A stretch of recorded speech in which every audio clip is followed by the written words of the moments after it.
राधे राधे भक्तों, जय श्री कृष्ण। आज के वीडियो में हम बात करेंगे शनिदेव की पूजा विधि और व्रत कथा के बारे में। शनिदेव की पूजा विधि।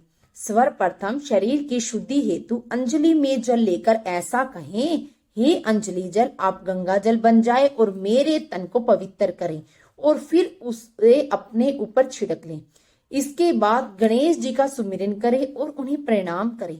इसके बाद दाहिने हाथ थैली में पान, सुपारी, अक्षत यानी चावल, तिल, गंगा जल, द्रव्य और फूल, दिव्य पत्र और चंदन लेकर इस प्रकार उच्चारण करें। हे शनिदेव, मैं कलयुग वासी हूँ। पृथ्वी लोक में मेरा वास है। मेरा अमुक नगर है, अमुक मास है, अमुक पक्ष है, अमुक तिथि और अमुक नक्षत्र है। आप मेरे समस्त कष्टों को नष्ट करें। मैं आपका संकल्प करता हूँ। इसके पश्चात हथेली की वस्तु शनिदेव के सिंहासन पर समर्पित कर दे। इसके बाद गंगा जल या साधारण जल से शनिदेव की मूर्ति को स्नान करावें। इसके पश्चात अक्षत यानी चावल, तिल, बिल्व पत्र, पुष्प, चंदन और पुष्पांजलि श्रद्धा पूर्वक समर्पित करें। ऐसा कहकर हाथ जोड़कर क्षमा प्रार्थना करें। हे शनिदेव, आप सूर्य के पुत्र हैं और यमराज के भाई। आप ही मेरे आधार हैं। मैं कर्महीन हूँ, क्रियाहीन हूँ। आप मेरी भक्ति को स्वीकार करें तथा मेरी भूल को क्षमा करें। आपको बारंबार नमस्कार है। शनिदेव कथा प्रारंभ। दोहा। आज्ञा दी गुरुदेव ने, दीना शीस झुकाए। कथा कहूं शनिदेव की भाषा सरल बनाए। स्वर प्रथम श्री सरस्वती जी को सुमरन करके, गणपति जी को नमस्कार करके तथा अपने गुरुदेव के चरणों में माथा नवाकर मैं श्री शनिदेव की कथा प्रारंभ करता हूँ। यह शनिदेव जो मनोवांछित कार्यों को सफल बनाने वाले हैं, जिन्हें सकल नर नारी और 33 कोटि देवता, योगीश्वर, मुनीश्वर ध्याते हैं, वही देव मेरी त्रुटियों को क्षमा करे और मुझे अपनी शरण में ले।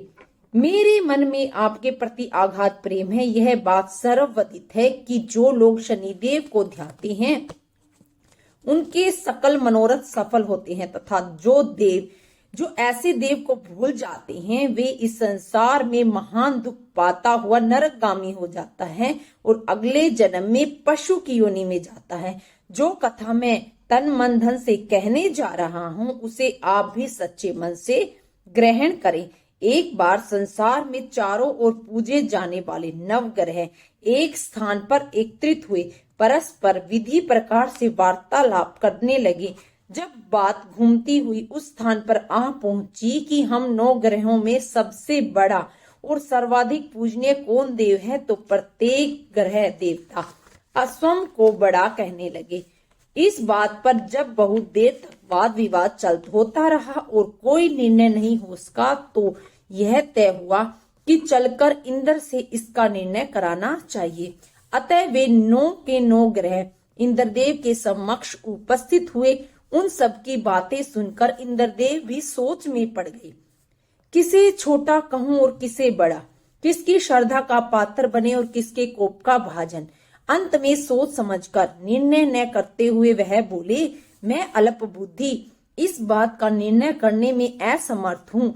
मुझे तो आप सभी बड़े नजर आते हैं और मैं सभी का आदर सम्मान संभाव से करता हूँ। इस पर नवग्रह संतुष्ट नहीं हुए और हठ करने लगे कि इसका निर्णय आपको अवश्य करना चाहिए। तब देवराज बोले, आप लोग मृत्यु लोक में जाइए। वहां एक अत्यंत न्याय प्रिय राजा विक्रमादित्य राज्य करता है।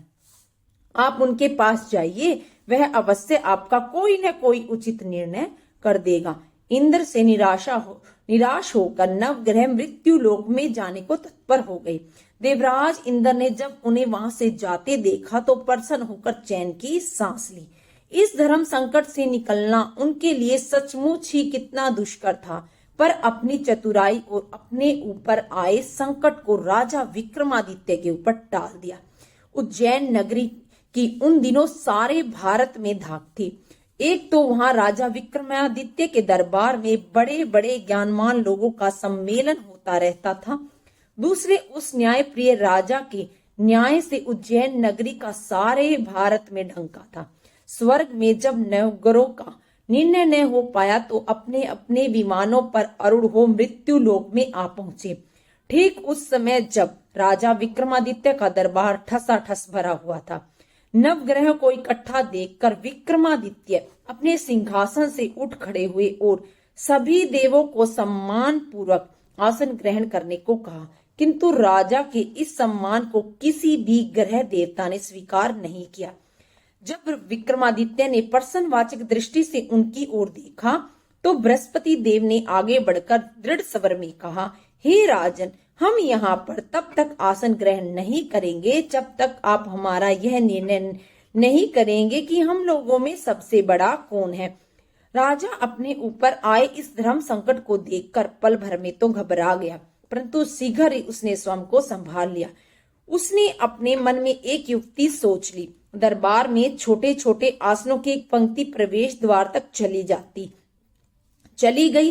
राजा ने उन लोगों से कहा कि आप यहाँ पर आसन ग्रहण कीजिए और मैं सोच समझकर अपना निर्णय करता हूँ। यह कहकर राजा अपने सिंहासन पर बैठ गया। सिंहासन के निकट ही जो आसन पड़ा था उस पर भागकर बृहस्पति देव जा बैठे। उसके अगले आसन पर सूर्य देव जा बैठे।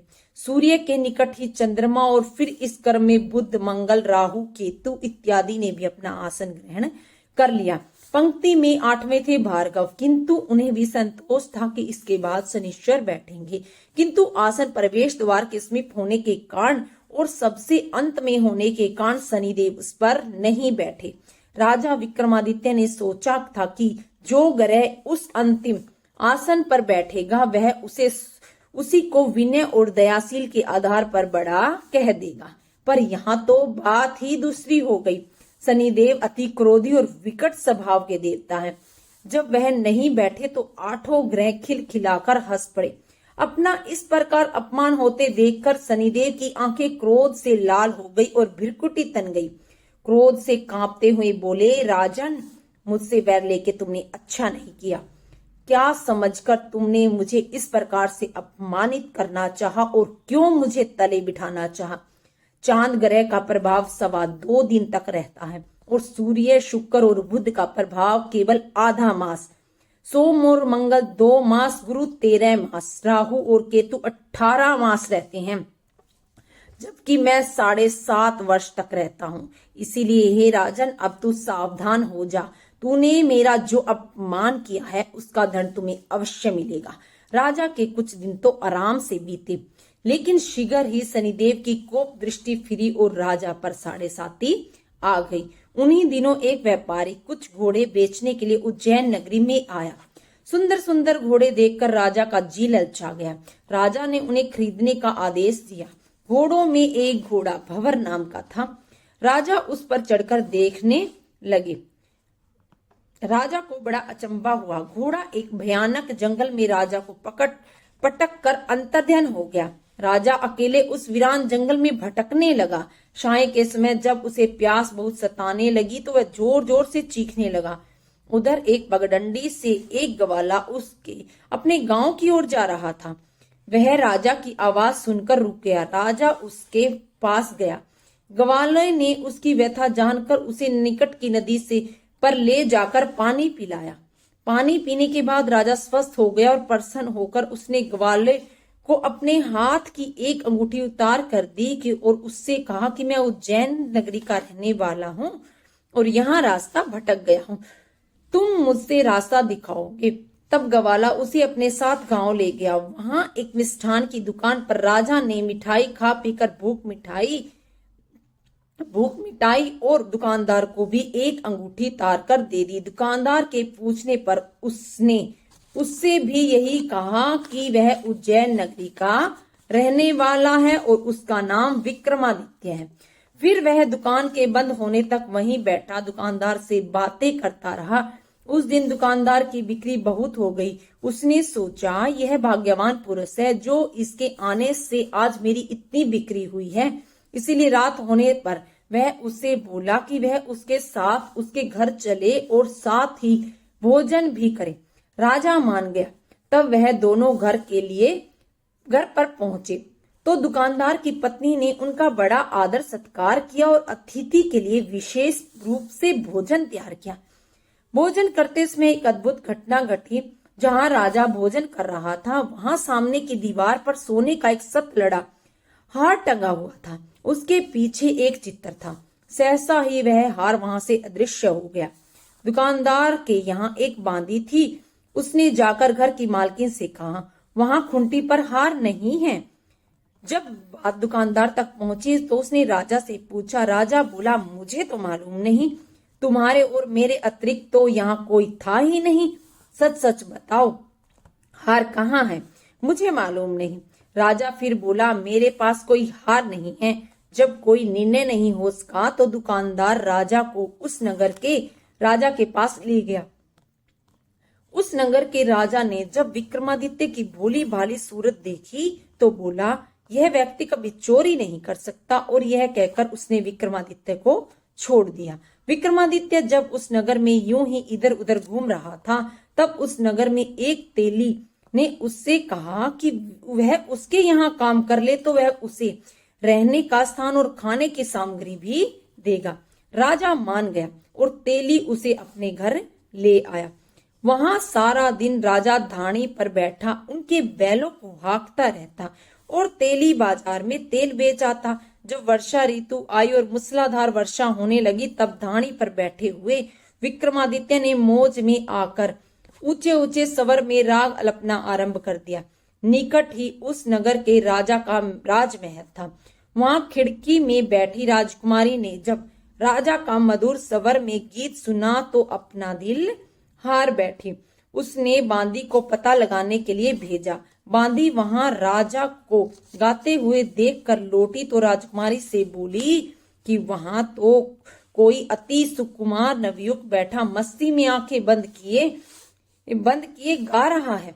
राजकुमारी ने सुना तो वह अन्न जल का त्याग कर दिया। रात तक जब उसने कुछ नहीं खाया तो रानी ने आकर उसे समझाया, पर वह बोली कि वह उसी गाने वाले से शादी करेगी। रानी ने जाकर राजा से कहा, राजकुमारी एक तेली पर मोहित हो गई है, उससे ब्याह रचाना चाहती है। राजा ने सुना तो वह बहुत क्रोध आया। उसने तेली के घर से विक्रमादित्य को बुलाया और उसके हाथ कटवाकर जंगल में फिकवा दी। यह बात जब राजकुमारी को पता चली तो वह और भी अपनी बात के लिए दृढ़ हो गई। बोली, मैंने तो अब उसी को वर लिया है, वह चाहे कैसा भी हो वह उसी से विवाह करेगी। बेटी की हट देखकर लाचार हो राजा ने दोबारा विक्रमादित्य को नगर में बुलाया और उससे राजकुमारी का मामूली ढंग से पाणी ग्रह करवाया और एक साधारण से मकान में दोनों को बसा दिया। दोनों वहीं रहने लगे। एक दिन जब विक्रमादित्य सोया हुआ था तो स्वप्न में उसे शनिदेव नजर आए। विक्रमादित्य ने उनके सामने नमस्कार किया और क्षमा याचना की। शनिदेव ने उसे आशीर्वाद दिया और बोले, अब तुम्हारी 7.5 यानी 7 वर्ष खत्म हो गए हैं। राजा बोला, मुझसे जो गलती हुई उसके लिए मुझे क्षमा कर दीजिए। शनिदेव ने मुस्कुराकर उसे आशीर्वाद दिया और राजा के दोनों बाजू दोबारा निकल आए। राजा ने अपनी पत्नी राजकुमारी को रात में जगाया नहीं, वह रात को उसके गले में अपनी बाहें डालकर सो गया। सुबह राजकुमारी की आंखें खुली तो उसने अपनी गर्दन में बाहें पड़ी देखी तो वह चौंक कर उठ बैठी। लेकिन शीघ्र ही विक्रमादित्य ने जाकर उसे सब बातों से अवगत करा दिया। जब वहां के राजा को यह बात मालूम हुई तो वह भागा भागा आया और उस अपंग को फिर से स्वस्थ देखकर चकित हो गया। उसने भी विक्रमादित्य से यही कहा कि यह सब शनिदेव की कृपा का फल है, और विक्रमादित्य ने अपना वास्तविक परिचय भी उस राजा को दिया और सारा किस्सा विस्तार से सुनाया। सुनते ही राजा विक्रमादित्य के चरणों में गिर गया और क्षमा याचना करने लगा। बस यह खबर शीघ्र ही सारे नगर में फैल गई। दुकानदार को भी यह खबर मिली तो वह भागा भागा आया और विक्रमादित्य के पांव में लौटने लगा। विक्रमादित्य ने उसे उठाकर आसन पर बिठाया और कहा, तुम घर जाकर उसी खूंटी पर देखो, हार टंगा होगा। और सच ही दुकानदार ने देखा, हार टंगा पाया। नौकरानियों के साथ लश्कर समेत विक्रमादित्य को विदा किया। राजा विक्रमादित्य जब राजकुमारी को लेकर अपनी नगरी उज्जैन में लश्कर समेत पहुंचा तो सारी नगरी में उत्साह छा गया।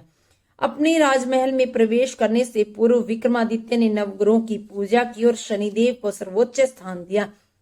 साथ ही उसने नगर भर में ढिंढोरा पिटवा दिया कि शनिदेव मनोवांछित फलों को देने वाले हैं और नवग्रहों में सर्वोच्च स्थान रखते हैं। इस प्रकार शनिदेव को मनाकर विक्रमादित्य ने अपने राज्य यश कीर्ति को प्राप्त कर लिया। और बोलो श्री शनिदेव की जय, बोलो श्री नवग्रह की जय। दोहा, जैसी सुनी तैसी कही, इसमें झूठ न साच, विक्रम भूप इतिहास को सजनों देखो बात।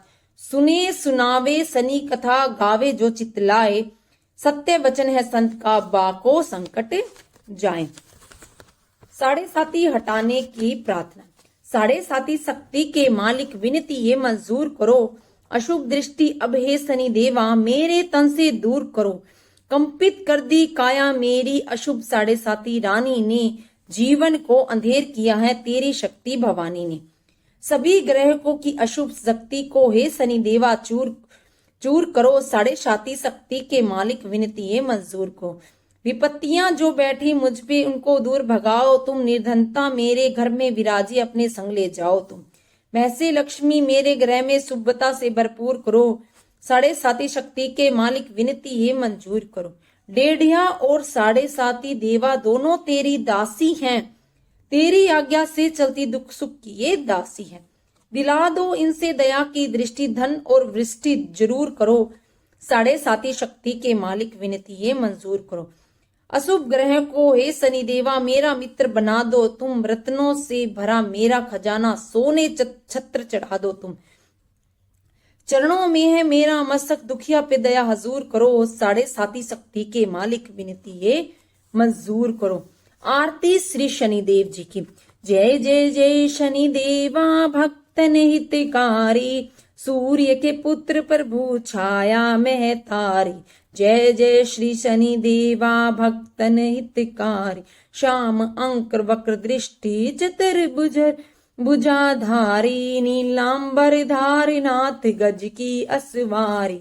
जय जय श्री शनि देवा भक्तन हितकारी, क्रीट मुकुट शिशि रजत दीपत है लीलारी, मुक्तन की माला गले सुशोभित बलिहारी। जय जय श्री शनि देवा भक्तन हितहारी, मोदक मिष्ठान पान चढ़त है सुपारी, लोहा तिल तेल उड़त मीशी अति प्यारी।